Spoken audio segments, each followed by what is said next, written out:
Assalamualaikum warahmatullahi wabarakatuh. Pada video ini kita akan mengisahkan tentang kaum Jabbarun, yaitu kaum raksasa yang pernah tinggal di Palestina.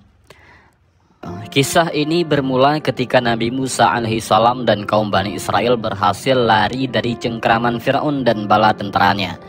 Yang ketika itu Nabi Musa menunjukkan salah satu mukjizat besarnya, yaitu membelah Laut Merah. Setelah mereka menyeberangi Laut Merah dan berhasil lari dari kejaran Firaun dan bala tentaranya, kemudian Allah Subhanahu wa Ta'ala perintahkan Nabi Musa dan kaumnya untuk menuju suatu tempat, sebuah daerah yang nantinya akan menjadi tempat tinggal untuk mereka.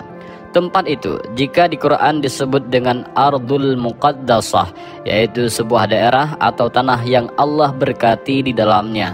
Hal ini ternukil di dalam Al-Quran tentang perkataan Nabi Musa kepada kaumnya.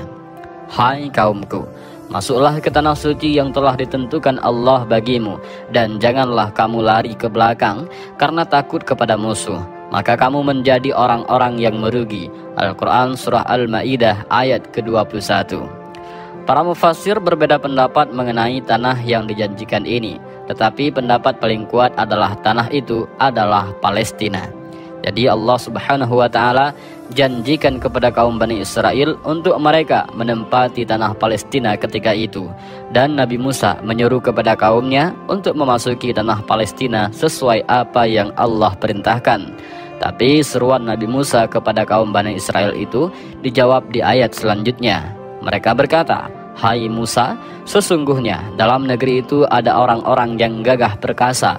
Sesungguhnya kami sekali-kali tidak akan memasukinya sebelum mereka keluar daripadanya. Jika mereka keluar daripadanya, pasti kami akan memasukinya. Al-Quran Surah Al-Ma'idah ayat ke-22. Saat itu kaum Bani Israel menolak perintah Allah dan nabinya karena mereka takut di dalam negeri Palestina itu ada kaum yang orang-orangnya memiliki postur badan yang tinggi besar. Bani Israel yang notabene adalah kaum pengecut ini inginnya menunggu orang-orang yang menempati tanah Palestina itu keluar dulu, baru mereka masuk ke tanah Palestina itu. Artinya mereka tidak mau masuk ke tanah yang dijanjikan itu dengan cara tidak berperang. Padahal mereka sudah diselamatkan Allah dari kejaran Firaun dan tentaranya. Mereka pula sudah melihat mukjizat Nabi Musa, tidak hanya sekali dua kali. Bahkan mukjizat Nabi Musa yang paling besar saat itu adalah membelah Laut Merah, dan itu mereka lihat dengan mata kepala mereka sendiri. Tapi mereka masih juga tidak yakin dengan Allah dan nabinya. Lalu di ayat selanjutnya, berkatalah dua orang di antara orang-orang yang takut kepada Allah, yang Allah telah memberi nikmat atas keduanya. Serbulah mereka dengan melalui pintu gerbang kota itu. Maka bila kamu memasukinya, niscaya kamu akan menang, dan hanya kepada Allah hendaknya kamu bertawakal, jika kamu benar-benar orang yang beriman. Al-Quran Surah Al-Ma'idah ayat ke-23. Di dalam beberapa kitab tafsir, dua orang yang berkata dalam ayat tersebut adalah Yosua bin Nun dan Kalib bin Yefune, atau Yosua dan Kalib. Mereka berdua adalah pemimpin-pemimpin dari Bani Israel. Mereka menyuruh kepada rakyatnya untuk mengikuti apa yang diperintahkan Allah dan Rasulnya. Jadi asalkan mereka mau berperang, Allah Subhanahu wa Ta'ala pasti janjikan kemenangan untuk mereka. Kemudian dari seruan berperang itu dijawablah oleh kaum Bani Israel di ayat selanjutnya. Mereka berkata, hai Musa, kami sekali-kali tidak akan memasukinya selama-lamanya selagi mereka ada di dalamnya. Karena itu pergilah bersama Tuhanmu dan peranglah kamu berdua. Sesungguhnya kami hanya duduk menanti di sini saja. Al-Quran Surah Al-Ma'idah ayat 24. Mereka menganggap kalau Allah Subhanahu wa Ta'ala memang menjanjikan kemenangan, maka coba saja Nabi Musa dan Allah saja yang berperang di Palestina. Kalau memang sudah menang, mereka baru akan memasuki kota itu. Ini adalah bentuk keras kepala mereka untuk terus melanggar perintah Nabi Musa. Intinya mereka ini takut karena tersebar kabar bahwa para raksasa atau Jabbarun yang menghuni kota itu memiliki sifat kejam dan bengis kepada kaum selain dari golongan mereka. Sebenarnya kata Jabbarun bukanlah nama sebuah kaum, melainkan hanyalah sebutan menurut para ahli tafsir. Kaum Jabbarun adalah kaum atau bangsa Amalik yang merupakan sisa-sisa kaum Adnya Nabi Hud alaihissalam, yang merupakan ras manusia berukuran besar dan tinggi-tinggi. Bahkan disebutkan tinggi rata-rata dari kaum ini adalah 50 hasta atau 22,5 meter, karena satu hasta itu sekitar 45 cm yang diukur dari siku sampai ujung jari tengah. Dan satuan hasta ini jika di dalam Al-Quran sepadan dengan kata zira. Akhirnya karena mereka tahu kalau ada manusia-manusia raksasa yang mendiami negeri itu, Nabi Musa pun mengutus 2 orang dari kaumnya untuk memata-matai negeri itu, untuk melihat seberapa besar manusia-manusia raksasa tersebut. Lalu berangkatlah 2 orang itu dengan cara mengendap-endap, dan masuklah mereka ke kota tersebut. Mereka pun terkejut, ternyata benar apa kata orang-orang. Kaum Jabbarun itu adalah orang-orang yang punya postur badan tinggi besar. Setelah itu 2 orang kaumnya, yaitu kaumnya Nabi Musa ini, tidak sengaja ketahuan dan kemudian ditangkap oleh salah seorang dari kaum Jabbarun. Maka mereka pun dibawa kepada pemimpin kaum Jabbarun itu. Sesampainya di depan pemimpin mereka, kedua orang ini langsung diinterogasi. Pemimpin kaum Jabbarun itu berkata, "Kalian dari mana dan apa tujuan kalian ke sini?" Kemudian 2 orang ini menjawab, "Kami adalah kaumnya Musa, dan Musa adalah seorang rasul yang diutus di tengah-tengah kami. Kami berdua ini diutus Musa untuk mengintai seberapa besar postur tubuh kalian, dan untuk memastikan bahwa di balik tembok ini betul-betul dihuni oleh kaum raksasa." Akhirnya pemimpin kaum Jabbarun ini memberikan mereka berdua 1 biji buah anggur yang berasal dari kaum ini. 1 biji anggur ini ukurannya tidak seperti buah anggur pada umumnya. Ukuran anggurnya jauh lebih besar dan bahkan butuh sampai 4 orang manusia untuk menghabiskannya. Bisa dibayangkan anggurnya saja sebesar itu. Bagaimana dengan ukuran tubuh dari kaum Jabbarun ini? Pasti jauh lebih besar lagi. Kemudian si pemimpin Jabbarun ini memberikan 1 biji anggur itu dan berkata, "Bawalah anggur ini kepada pemimpinmu Musa, dan dia akan tahu tentang seberapa besar postur tubuh kami dari anggur ini." Setelah itu kedua orang yang diutus ini pulang menemui Nabi Musa dengan membawa anggur tersebut. Sambil menunjukkan anggur besar yang dibawanya itu, mereka berkata, "Wahai Musa, di dalam sana betul-betul ada kaum raksasa yang luar biasa besar, dan mereka juga kejam dan beringas. Mereka tidak akan memaafkan siapapun yang berani memasuki wilayah mereka. Kami sampai kapanpun tidak akan masuk ke dalam sana selama mereka masih ada di dalamnya. Engkau pasti bisa membayangkan betapa besarnya mereka dengan melihat anggur yang kami bawa ini." Jadi kedua orang ini kapok dan trauma.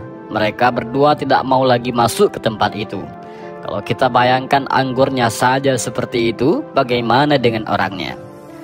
Mendengar kabar tersebut, seluruh kaum Bani Israel menjadi semakin ketakutan dan mereka pada tidak mau berperang.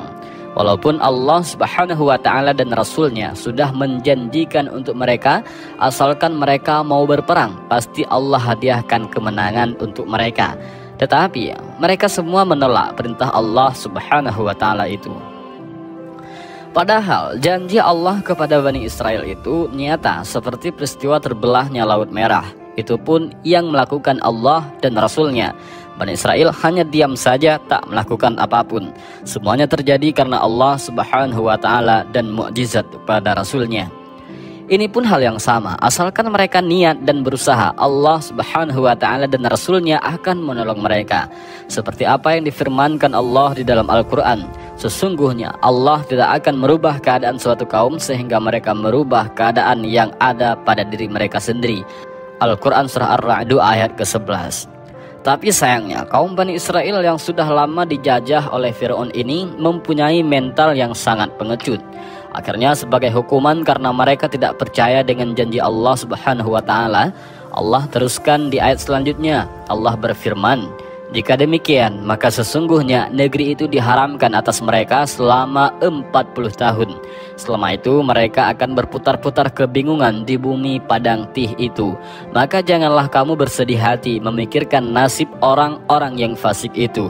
Al-Quran Surah Al-Ma'idah ayat ke-26. Di dalam ayat tersebut Allah Subhanahu wa Ta'ala hukum mereka tersesat di sebuah padang pasir entah berantah selama 40 tahun lamanya.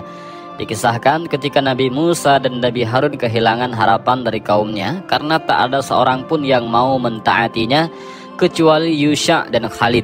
Lalu Musa berdoa kepada Allah Subhanahu wa Ta'ala dan doanya ini tercantum di dalam surat Al-Ma'idah ayat ke-25. Berkatalah Musa, "Ya Tuhanku, aku tidak menguasai kecuali diriku sendiri dan saudaraku. Sebab itu pisahkanlah antara kami dengan orang-orang yang fasik itu." Al-Quran Surah Al-Ma'idah ayat ke-25. Jadi Nabi Musa meminta izin kepada Allah Subhanahu wa Ta'ala supaya biar Musa dan Harun ditambah dengan Yusha dan Kalib yang siap untuk menjalankan perintah Allah Subhanahu wa Ta'ala, yaitu berperang memasuki tanah Palestina dan meninggalkan Bani Israel di padang pasir Sinai. Saat itu sebahagian dari kaum Bani Israel yang menolak untuk berperang, mereka berpikir untuk kembali lagi ke Mesir. Mereka menganggap lebih baik diperbudak di Mesir daripada harus mati berperang di tanah Palestina. Tetapi rupanya Allah Subhanahu wa Ta'ala tidak mengabulkan permohonan Musa dan Harun. Allah Subhanahu wa Ta'ala memutuskan bahwa tanah suci yang dijanjikan itu akan diharamkan bagi Bani Israel selama 40 tahun ke depan.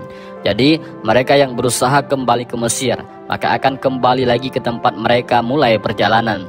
Mereka semua akan berputar-putar saja di padang pasir Sinai itu selama 40 tahun lamanya. Mereka akan terus mengalami kebingungan dan tersesat selama 40 tahun itu. Selama 40 tahun pula mereka harus menghadapi masa-masa sulit di sana. Udara padang pasir yang sangat panas dan makanan minuman yang sulit didapatkan. Tetapi lagi-lagi Allah Subhanahu wa Ta'ala masih memberikan pertolongan kepada kaum durhaka ini. Allah Subhanahu wa Ta'ala kirimkan beberapa awan supaya sinar matahari yang panas tak langsung mengenai kepala mereka. Kemudian karena tak punya makanan dan minuman, Allah Subhanahu wa Ta'ala juga kirimkan manna dan salwa sebagai gantinya.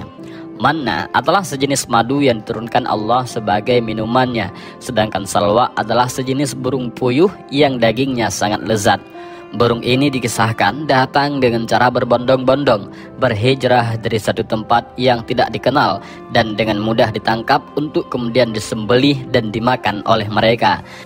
Dan kami naungi kamu dengan awan dan kami turunkan kepadamu manna dan salwa. Makanlah dari makanan yang baik-baik yang telah kami berikan kepadamu, dan tidaklah mereka menganiaya kami, akan tetapi merekalah yang menganiaya diri mereka sendiri. Al-Quran Surah Al-Baqarah ayat ke-57. Dalam kisah perjalanannya, generasi kaum Ja'barun ini akan berakhir pada Jalut. Jalut ini adalah seorang raja yang berpostur badan raksasa, yang nantinya akan dikalahkan oleh Nabi Daud di dalam duel 1 lawan 1. Dan mungkin kisah tentang Nabi Daud melawan Jalut ini sudah pernah kita bahas di video-video sebelumnya. Terima kasih sudah menyimak. Assalamualaikum warahmatullahi wabarakatuh.